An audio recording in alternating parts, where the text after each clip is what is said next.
ದಿನಗಳಲ್ಲಿ ಹೆಣ್ಣು ಮಕ್ಕಳ ಮೇಲೆ ದೌರ್ಜನ್ಯ ಪ್ರಕರಣಗಳು ಹೆಚ್ಚು ನಡೆದು ಪ್ರಾಣ ತೆಗೆಯುವ ಮಟ್ಟಕ್ಕೆ ಮುಂದಾಗಿರುವುದನ್ನು ನಾಗರಿಕ ಸಮಾಜ ಖಂಡಿಸಬೇಕು ಎಂದು ಶ್ರೀ ಜವನಹಳ್ಳಿ ಮಠದ ಮಠಾಧೀಶರಾದ ಶ್ರೀ ಸಂಗಮೇಶ್ವರ ಸ್ವಾಮೀಜಿ ಬೇಸರದಲ್ಲಿ ತಿಳಿಸಿದ್ದಾರೆ.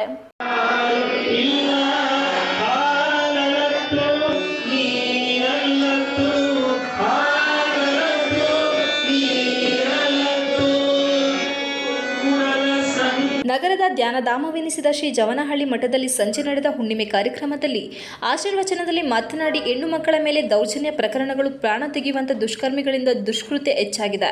ಹುಬ್ಬಳ್ಳಿ ನಗರದ ಕಾರ್ಪೊರೇಟರ್ ಹಾಗೂ ವೀರಶೈವ ಲಿಂಗಾಯತ ಜಂಗಮ ಸಮಾಜದ ಹಿರೇಮಠವರ ಮಗಳು ನೇಹಾ ಹಿರೇಮಠವರ ಬರ್ಬರ ಹತ್ಯೆ ಇಡೀ ನಾಗರಿಕ ಸಮಾಜ ಖಂಡಿಸುವಂಥದ್ದು ಎಂದರು. ಇಂತಹ ಕೃತ್ಯ ಎಸಗಿದ ಆರೋಪಿಗೆ ಗಲ್ಲಿಗೇರಿಸುವ ಶಿಕ್ಷೆ ಆದರೆ ಮಾತ್ರ ಮುಂದೆ ಇಂಥವರಿಗೆ ಎಚ್ಚರಿಕೆಯಾಗುವುದು ಎಂದು ತಿಳಿಸಿದರು. ಇದೇ ಸಂದರ್ಭದಲ್ಲಿ ಮೃತ ನೇಹಾ ಹಿರೇಮಠರವರ ಆತ್ಮಕ್ಕೆ ಶಾಂತಿ ಸಿಗಲಿ ಎಂದು ಮೌನ ಆಚರಿಸಲಾಯಿತು. ಹಾಗೂ ನೇಹಾ ಹಿರೇಮಠವರ ಕುಟುಂಬಕ್ಕೆ ದುಃಖ ತಡೆಯುವಂತ ಶಕ್ತಿ ದೇವರು ನೀಡಲಿ ಎಂದು ದೇವರಲ್ಲಿ ಪ್ರಾರ್ಥಿಸಲಾಯಿತು. ಈ ಏಪ್ರಿಲ್ ತಿಂಗಳಲ್ಲಿ ಬಂದಂತಹ ರಾಮನವಮಿ, ಹನುಮ ಜಯಂತಿ ಹಾಗೂ ಶರಣ್ಯ ಅಕ್ಕ ಮಹಾದೇವಿಯ ಜಯಂತಿ ಆಚರಣೆ ಹಾಗೂ ಇವರ ಸಾಧನೆ ಹಾಗೂ ಅವರ ಜೀವನ ಚರಿತ್ರೆಯನ್ನು ಸಂಗಮೇಶ್ವರ ಸ್ವಾಮೀಜಿ ತಿಳಿಸಿದರು.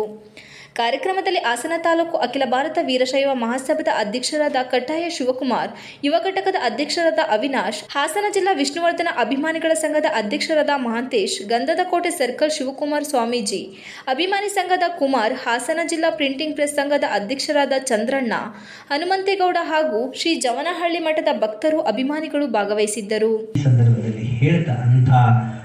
ಗಂಡಸರಿಗೆ ಶಿಕ್ಷೆ ಆಗಲಿ ಅಂತಕ್ಕಂಥ ಮಾತನ್ನು ಈ ಸಂದರ್ಭದಲ್ಲಿ ಹೇಳ್ತಾ ಆಕೆಗೆ ಒಂದು